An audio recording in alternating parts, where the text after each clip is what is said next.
Assalamualaikum warahmatullahi wabarakatuh. Dunia bisa membutakan manusia, sehingga rela melakukan apapun untuk mendapatkan pengakuan di dunia.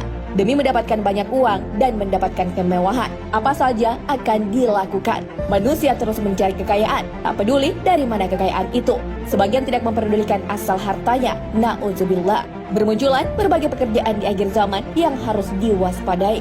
Apa sajakah profesi atau pekerjaan itu? Ini dia ulasannya, tonton terus video ini hingga akhir. Suap menyuap.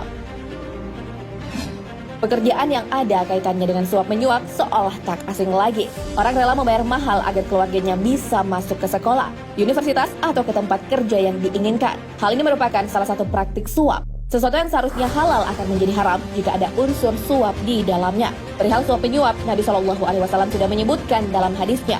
Dari Ibnu Umar radhiyallahu an, ia berkata, Rasulullah SAW melaknat yang memberi suap dan yang menerima suap.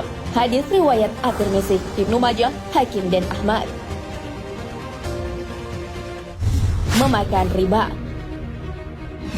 Para ulama memberikan pengertian tentang riba. Riba diartikan sebagai suatu akad atau transaksi pada barang tertentu yang ketika akad berlangsung tidak diketahui kesamaannya menurut ukuran syariah, atau adanya penundaan penyerahan kedua barang atau salah satunya. Melakukan riba sama saja sedang melakukan perang dengan Allah Subhanahu wa taala dan Rasul-Nya. Lalu jika demikian, adakah peluang menang bagi yang menyatakan perang kepada Allah? Tentu jawabannya tidak. Hal ini sesuai dengan firman Allah Subhanahu wa taala. Maka jika kamu tidak mengerjakan meninggalkan sisa riba, maka ketahuilah bahwa Allah dan Rasul-Nya akan memerangimu.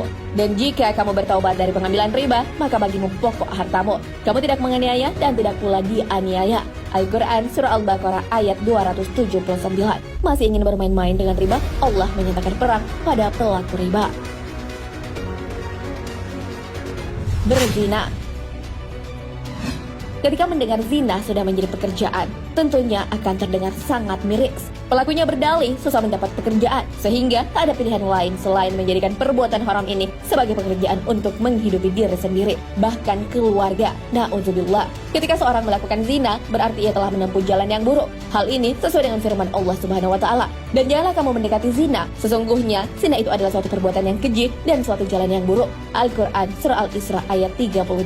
Bahkan Rasulullah menyebutkan dalam hadisnya tentang zina ini. Dari Abu Hurairah, ia berkata, Rasulullah SAW bersabda, apabila seorang berzina, maka iman keluar darinya. Maka ia wajib menjaga diri dari berbuat zina. Dan apabila dia berhenti dari berbuat zina, maka iman kembali kepadanya. Penimbun barang dagangan.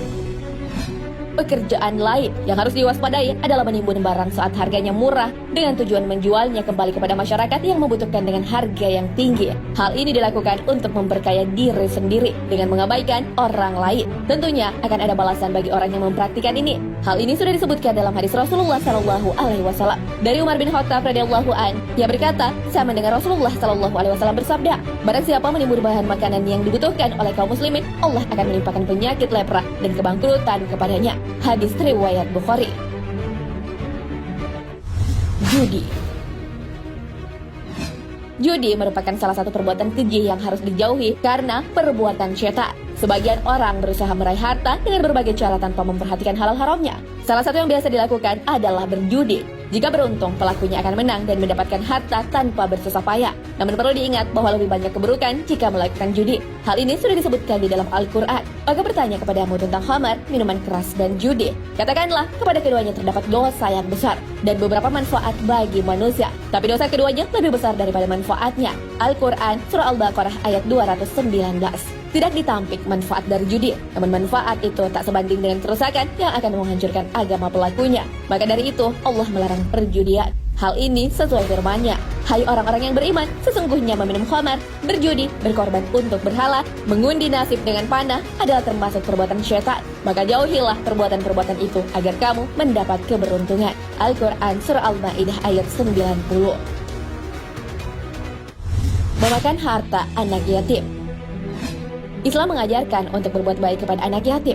Bagi yang mencukupi kebutuhan anak yatim, nantinya di surga akan berdampingan dengan Rasulullah SAW. Hal ini sesuai hadis dari Sahih bin Sa'ad. Dari Nabi SAW, beliau bersabda, saya dan orang yang mencukupi anak yatim di dalam surga seperti ini.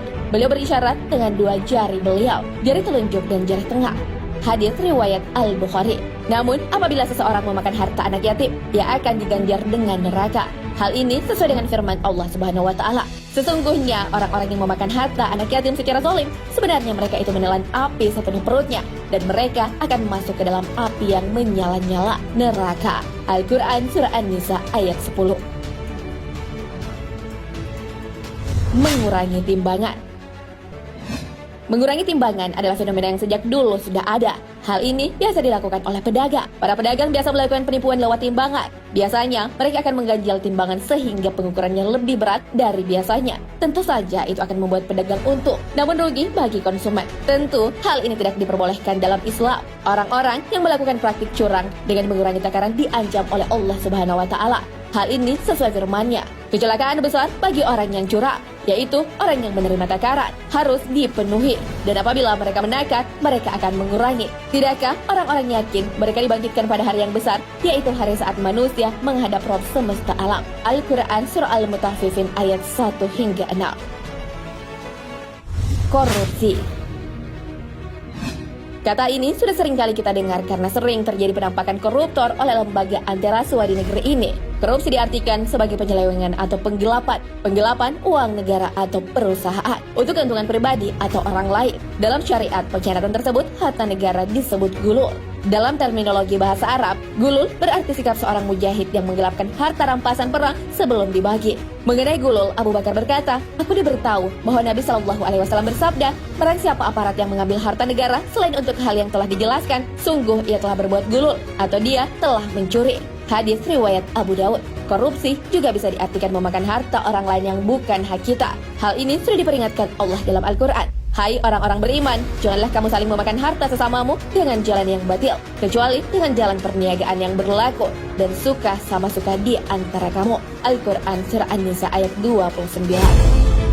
Itulah jenis pekerjaan yang dilakukan orang pada akhir zaman. Sebagian orang sudah tidak mampu membedakan yang mana yang haram dan yang mana yang halal. Mereka hanya mementingkan hasilnya, yaitu uang yang didapatkan. Sementara cara memperolehnya tidak dipedulikan lagi. Dalam urusan mencari nafkah, sudah tak banyak yang peduli dengan syariat. Hal ini sudah disebutkan dalam hadis Rasulullah Sallallahu Alaihi Wasallam. Akan datang suatu zaman di mana manusia tidak lagi peduli dari mana mereka mendapatkan harta, apakah dari usaha yang halal atau haram. Hadis riwayat Bukhari.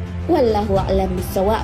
Jangan lupa berbagi informasi dengan share video ini, karena sebaik-baik manusia adalah yang paling bermanfaat bagi manusia. Wassalamualaikum warahmatullahi wabarakatuh.